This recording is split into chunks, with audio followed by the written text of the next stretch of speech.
नमस्कार दर्शक बंधु, आज हूँ अक्टोबर मास 17 तारिख गुरुवार।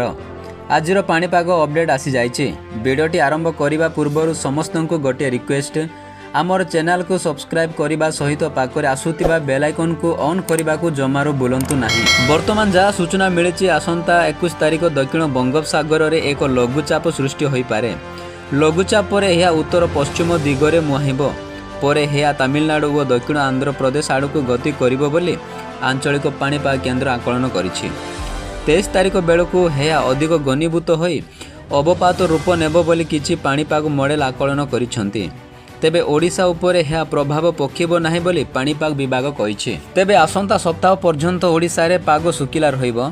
तेबे जीएफएस मई मॉडल दर्शाइतिबा बेले अन्य कोनोसी मॉडल एही अवपात नहीं पूर्वानुमान करि नाहंती। मौसुमी पेरीजिबा परे वर्षार संभावना कमुछि। एतिस राज्य को धीरे धीरे प्रवेश करिबो शीत।